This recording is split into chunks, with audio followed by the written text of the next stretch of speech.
মাজারে যাওয়া কি শিরক? যদি তাই হয় তাহলে সাহাবারা কি শিরক করতেন? আজকে আবেগ নয়, দলিলের আলোকে কথা বলবো, কুরআন সহিহ হাদিস সব সামনে রেখেই। শিরক কি? শিরক মানে আল্লাহর সাথে কাউকে ইবাদতে শরিক করা। আল্লাহ তাআলা বলেন, নিশ্চয়ই আল্লাহ তার সাথে শরিক করাকে ক্ষমা করেন না। প্রশ্ন, মাজারে যাওয়া কি গুনাহ? না, গুনাহ না। রাসূলুল্লাহ সাল্লাল্লাহু আলাইহি সাল্লাম বলেছেন, আমি তোমাদের কবর জিয়ারত করতে নিষেধ করেছিলাম, এখন জিয়ারত করো, এটা আখিরাত স্মরণ করায়। সহিহ মুসলিম শরীফ। অর্থাৎ কবর জিয়ারত অনুমোদিত ও সুন্নত। সাহাবীদের আমলে নবী করিম সাল্লাল্লাহু আলাইহি সাল্লাম নিজে বাকি নামক কবরস্থানে যেতেন। হযরত আয়েশা রাদিয়াল্লাহু কবর জিয়ারত করতেন।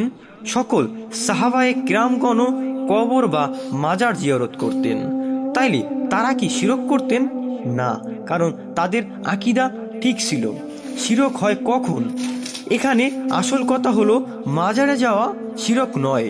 মাজারে ভুল কাজ করলে শিরক হয়। শিরক হয় যদি কবরবাসীকে আল্লাহর সমকক্ষ মনে করে ডাকা হয়, বা কবরে সিজদা করা হয়, অথবা মানত কবরের নামে করা হয়। কুরআনে আছে, তোমরা আল্লাহ ছাড়া কাউকে ডেকো না। সঠিক পদ্ধতি আল্লাহর কাছে মাজারস্থ অলির উসিলায় নিয়ে দোয়া করা, কবরবাসীদের জন্য মাগফিরাতের দোয়া করা, মৃত্যুকে স্মরণ করা।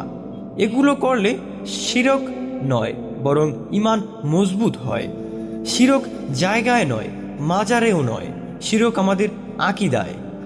কবর নয়, নিজেকে বিশ্বাস ঠিক করো। ধন্যবাদ।